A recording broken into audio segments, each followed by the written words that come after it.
The number of members of the Azerbaijan Communist Party had reached 4,000 people by late April 1920. Many members were recommending that Azerbaijan surrender to the Bolsheviks in order to save the country. One of the most prominent followers of this idea was the Interior Minister of Azerbaijan, a man called Mamad Hassan Harjinsky. After Harjinsky was moved to a less central position in their cabinet of ministers, he continued his pro-Russian activities, like selling oil to the Soviets. On March 23, 1920, the Armenians in the Karabakh region of Azerbaijan began protests, with the support of the Armenian government. The government of Azerbaijan sent most of its army to that region and leaving the Baku and northern regions of their country, with little protection. At this point in the Russian Civil War, the Bolshevik 11th Army were taking the North Caucasus and coming closer to the borders of Azerbaijan. By 1920, the Bolsheviks needed oil supplies from the Baku oil fields. On March 17, 1920, Vladimir Lenin had sent the following telegraph to the Revolutionary Military Council on the Caucasus Front. "We absolutely must take Baku. Direct all your efforts to this end.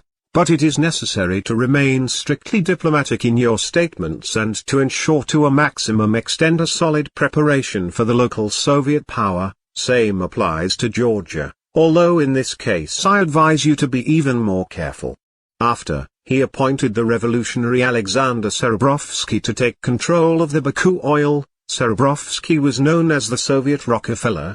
He was executed during Stalin's Great Purge for alleged counter-revolutionary activities, on February 10, 1938, aged 53. Sergo Ordzhonikidze, and his deputy Sergei Kirov had to take military actions directed to conquest of the territory under the special body of Caucasian Bureau. The very confused Azerbaijani Prime Minister Fatali Khan Koisky sent a note to Georgy Chicherin, the People's Commissar for Foreign Affairs on April 15, demanding an explanation of why Bolshevik troops were approaching Azerbaijan's borders. Unsurprisingly, Koisky got no response. Members of the Menshevik-oriented Azerbaijani Hamat were joining the Communist Party, while the Ittihad Party also was losing its members to the Communists.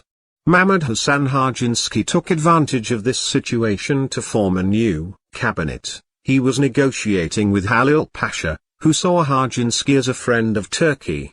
Together with the Communists, they drafted a resolution, which stated that there was no need for a Red Army invasion since the Turkish Communist Party and Azerbaijani Communists were going to organize an internal coup.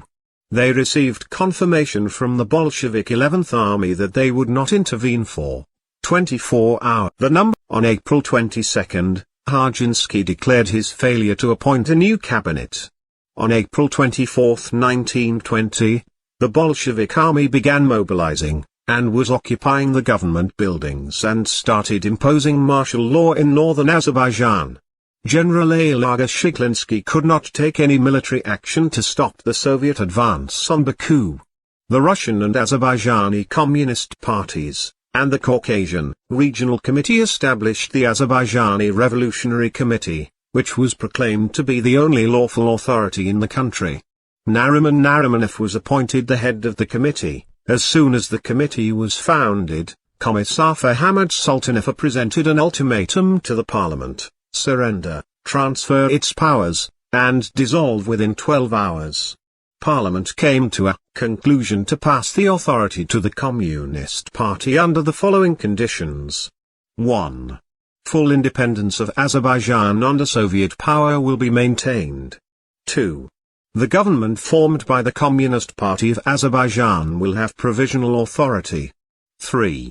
The final system of government in Azerbaijan will be determined without any outside pressure, by the supreme legislative organ of Azerbaijan, the Soviet of Azerbaijani workers, peasants, and soldiers. 4.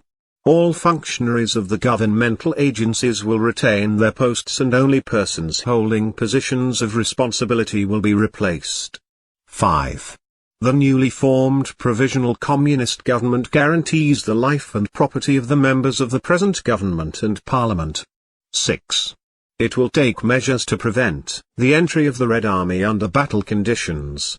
7. The new government will resist, using strong measures and all the means at its disposal, all outside forces, from whatever quarter, aiming at the suppression of Azerbaijani independence. Following this, the Azerbaijan Democratic Republic ceased to exist on April 28, 1920, it became part of what would later become the Union of Soviet Socialist Republics, until independence in October 1991.